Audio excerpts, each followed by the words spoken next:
সিরাজদি খান গরিচল এক পাশ এখানে এতটা কর্মস্থলে হোমনাও ছিলাম, কিন্তু আমি বলি না এটা দিয়েও ছিলাম, মানে দায়িত্ব ছিলাম, ফিজিক্যালি আমি যাইনি। এখানে সবচেয়ে বড় বিষয় কি জানেন, আমার এই জিয়ার কান্দির হুজুর স্যারে বললো যে মাঠে বালু, আপনারা বলতে পারবেন, আপনারা বলতে পারবেন, কিন্তু কাজ করার ইচ্ছাটাই শুধু মানুষকে কাজ করতে উদ্বুদ্ধ করে। আপনার মাঝে যদি কাজ করার প্রেরণা থাকে তাহলে আপনি কাজ করতে পারবেন। আর যদি আপনার কাজ করার প্রেরণাটুকু না থাকে, আপনার কাছে হাজারটা অজুহাত আসবে। আজকে আমি সকাল 9টায় গাজীপুর থানে গেলাম, একই বাস থেকে নামলো যে মাহফুজ স্যারি, প্রথম উদাহরণ আমি সেখানে দিয়েছিলাম। ওনার দেখে আমার ভালো লাগবে। কলেজ টিচাররা সরি করছে ফাঁকিবাজ, বিশেষ করে সরকারি বেসরকারি সব জায়গাতে নিয়ন্ত্রণ কম, সুপারভিশন মনিটরিং জিরো। ওনাকে আমি বললাম যে তাহলে কে আগাইছেন? তো স্যার আমি না, আমার সিস্টেম। 2 হলো উনি একটা কথা বললেন, একটা প্রতিষ্ঠানে একজন টিচারও যথেষ্ট। আপনারা যারা একটু পড়াশোনা করেন, প্লেটুর বই একাডেমির নাম কি ছিল? একাডেমি ছিল না লাইসিয়াম ছিল? লাইসিয়াম। আর পিয়ার অ্যারিস্টটলের কি ছিল? পড়বেন, এছাড়া তো অনেক পড়ার বই টই লেখেন। যে পৃথিবীতে এক ব্যক্তি কেন্দ্রিক একটা চিন্তা দাঁড়িয়েছে, একটা ম্যানেজমেন্ট দাঁড়িয়েছে, সেই ম্যানেজমেন্ট সেই চিন্তাটায় পৃথিবীকে চেঞ্জ করে দিয়েছে। টমাস আলভা এডিসন সারা পৃথিবীকে আলোকিত করে দিয়েছেন। সে পর্যন্ত আপনি একাই যথেষ্ট। মনে রাখবেন, দেশপ্রেম এটা সেটা আইন কানুন কোনো কিছুই হবে না যদি আপনি আন্তরিক না। আপনি যদি কাজটা ওন করেন তাহলে সকল বাধা বিপত্তি সরে যাবে। আর আপনি যদি কাজটা ওন না করেন, কাজটাকে যদি ভালোবেসে না করেন, তাহলে কোনো আইন কানুন দিয়ে আপনার কাজ করানো সম্ভব না।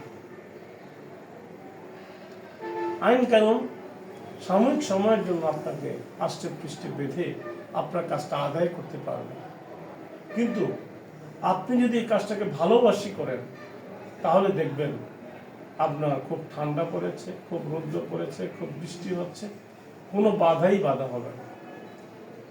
ধরুন এই যে কান্দে হুসারে যদি বললো বালু আছে, আমি প্রতিদিন একবারই মাঠটা ঝাড়ু দিলাম, একা নিজে, আমি যদি টিচার হতাম। ঠিক আছে, উনি যাওয়া বলছে রাইট, আমি উদাহরণ দিচ্ছি, এটা মানে ওনাকে বলছে না। এরকম প্রত্যেকটা মাঠে কিছু সমস্যা ছিল, আছে, কিন্তু প্রতিষ্ঠান প্রধানটা কিছু কিছু জায়গায় খুব বড় রোল প্লে করে, কিছু জায়গায় ইনএক্টিভ রোল প্লে করে। প্রতিষ্ঠান প্রধানের সহযোগিতা যেখানে যেমন, আপনারা সেখানে তেমন রোল প্লে করতে পারেন। আপনাদের শক্তিটা আপনারা প্রয়োগ করতে পারেন না কেন? আমি জুনাবালির স্যার এখানে আছেন, আপনাদের একটা লাস্ট মিটিং হলো যে ওনাকে বলছিলাম যে আপনারা ইউটিউব চার্জ করবেন, ইউটিউবে যেভাবে অ্যাসেম্বলিটা হয় আপনারা আপনাদের প্রতিষ্ঠানে এইভাবে অ্যাসেম্বলি করাবেন। একদিন আমি ওখানে মনে 8টা সাড়ে 8টায় পৌঁছলাম টিচারদের সাথে একটা মত বিনিময়ের জন্য। জাস্ট 9টা 30-এ ওনাদের শিক্ষার্থীরা মাঠে নেমে গেছে, মাঠে নেমে সিরিয়ালে দাঁড়িয়ে গেছে। ঠিক 9টা 30-35-এর মধ্যে থেকে মাইক বাধা হয়ে গেল, গ্রাম সেটে এনে শিক্ষার্থীরা অপেক্ষা করতে লাগলো। তারপর আমরা গেলাম মেজর চমৎকার একটা অ্যাসেম্বলি হল। এই যে শিক্ষার্থীরা বুঝতে পেরেছে যে একজন টিচার তো ডেকে ডেকে আনতে হয়, ম্যাক্সিমাম জায়গাতে কিন্তু আপনারা শিক্ষার্থীকে ডেকে ডেকে আনেন, জালিবেত হাতে নেন, মাইক দিয়ে বলেন। কেন? শিক্ষার্থীদেরকে তো পূর্বেই বলা হয়েছে 9টা 40-এ আপনারা অ্যাসেম্বলিটা শুরু করবেন, তাহলে কেন তারা ওখানে থাকবে? তার পূর্বেই তাদেরকে আসতে হবে। এই ম্যানেজমেন্টটা এদেরকে বোঝাতে হবে। শিক্ষার্থীদের মধ্যে থেকে একটা টিম তৈরি করে নেবেন যারা আপনাদেরকে সহযোগিতা করবে। সকল শিক্ষক যাতে আপনার অ্যাসেম্বলিতে উপস্থিত হয় সেটা তৈরি করবেন। আপনাদের হাতে কোনো 3 থেকে 4টা প্রতিষ্ঠান ছাড়া ম্যাক্সিমাম প্রতিষ্ঠানে জাতীয় সঙ্গীত পরিবেশন, সুর তাল লয় ঠিক নেই, পিটি প্যারেড ঠিক নেই, অথচ আপনারা বছরের পর বছর ধরে অ্যাসেম্বলি করছেন। এটা কেন হচ্ছে? এটা হচ্ছে আপনাদের সংশ্লিষ্ট সকলের, ব্যক্তি বলছি না, সংশ্লিষ্ট সকলের আন্তরিকতার অভাব। এই কাজটা আন্তরিকতা দিয়েই করেন। এই স্যার স্কুল থেকে যদি উনি বিদায় নেয়, ওনার শিক্ষার্থীরা কেউ হাউমা করে কেঁদেছে দেখছেন। যদি আন্তরিকতা না থাকতো উনি এটা অর্জন করতে পারতেন না। উনি হয়তো কোটি টাকা কামাই করতে পারতেন, এই ভালোবাসাটুকু উনি অর্জন করতে পারতেন। কি পারতেন আপনি বলেন তো? আপনি যা পেয়েছেন সেটা অনেক কিছু পেয়েছেন, শুধু শিক্ষকরাই পাইতে পারে, অন্য কোনো পেশার লোক এটা পায় না, এটা সম্ভব না। এবং পৃথিবীতে যত পেশা আছে, শিক্ষকতাই এখনো সর্বশ্রেষ্ঠতম পেশা, এবং এই পেশার লোকজনই বেশি পরিমাণ দায়িত্ব পালন করে। এবং এখানে অনেক টিচার আছেন যারা সত্যিকার অর্থে অন্য কোনো পেশাকে পছন্দ করে না, তারা এখানেই ভালোবেসে এই পেশাটাকে গ্রহণ করেছে এবং এটা অব্যাহত রাখছে। সুযোগ পেলেও সে অন্য কোথাও যাবে না, সংখ্যায় কম কিন্তু আছে। তো আমি আপনাদেরকে দেখলাম আজকে 3:30টার সময় প্রোগ্রামটা শুরুর কথা, অনেক অজুহাত আছে, আপনার পরে এসেছেন, এগুলো করবেন না।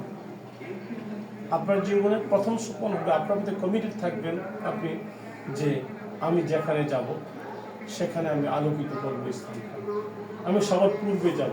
কোন স্থানে যাওয়ার সবার আগে যাবেন, ওই অডিয়েন্সটা আপনি বুঝতে পারবেন, সবার সাথে একটু হাত মিলাতে পারবেন, একটু কথা বলতে পারবেন, এবং আপনার সম্পর্কে জানাতে পারবেন, লোকজন আপনার সম্পর্কে জানতেও পারবেন। টিচাররা তো আলো বিতরণ করবে, আপনার পিছিয়ে থাকলে তো হবে না। যে কোনো প্রোগ্রামে আপনার পিছনে আসবেন, পরে আসবেন, এটা খুব সুন্দর না। আর আমাদের প্রত্যেকটা মিটিংয়ে, আমি আমার অফিসে বলবো না, ম্যাক্সিমাম মিটিংয়ে টাইমলি হয় না, ম্যাক্সিমাম কাজে টাইমলি হয় না। কেন কি জানেন? আমাদের দোষ না। আমার প্রাইমারি স্কুলে আমি টাইমলি কাজ করিনি, আমার হাই স্কুলে করিনি, আমি কলেজে করিনি, বিশ্ববিদ্যালয়ে করিনি, এখানে অফিসে আসছি, আপনাকে আমি টাইম দিয়েছি 10টায় যাচ্ছি 11টায়, 1 ঘন্টায় আপনার অভিভাবকরা আমার জন্য অপেক্ষা করতেছে, এমনটা হচ্ছে না? তো ম্যানেজমেন্টটা যখন নিচ থেকে তৈরি করা যাবে, তখন দেশটা ভালো থাকবে। আমরা ছোট মানুষ, বেশি কথা বলবো না, শুধু আমার কাজটা আমি ঠিকমতো পালন করি, কারোর প্রতি দোষী না করে, আইনের প্রতি কোনো দোষ না দিয়ে শুধু বলি আমি আমার কাজটা ঠিকমতো করি। শিক্ষক শিক্ষকের কাজটা করো, পুলিশ পুলিশের কাজটা করো, প্রশাসক প্রশাসকের কাজটা করো। সবাই যখন ঠিকমতো কাজ করবে তখন দেশটা এগিয়ে যাবে, এবং নিজের কাজ নিজে যথাযথভাবে করাটাই হলো দেশপ্রেম, আর কিছু না। আমি মোতাকবির স্যারের সুস্থ জীবন, দীর্ঘ জীবন কামনা করছি, এবং আপনারা যারা আজকের আয়োজনটা সফল করেছেন, উপস্থিত হয়ে সৌন্দর্য বর্ধন করেছেন, আপনাদের প্রতি কৃতজ্ঞতা জানাই। আপনারা প্রতিষ্ঠানের প্রথম ক্লাসটা শুরু করেন। সরকার সম্প্রতি সিদ্ধান্ত নিয়েছে 30 মিনিটের অ্যাসেম্বলি করানো এখানে, কারণ যাতে শিক্ষার্থীরা ফিজিক্যালি ফিটনেসটা ডেভেলপ হয়।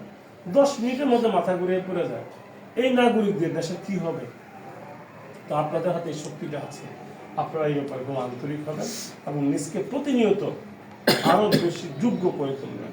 পরিশেষে সবাইকে ধন্যবাদ জানিয়ে স্যারের দীর্ঘ জীবন, সুস্থ জীবন কামনা করে যারা এই সফল আয়োজন করেছেন সবাইকে ধন্যবাদ জানিয়ে আমার বক্তব্য শেষ করছি। আসসালামু আলাইকুম।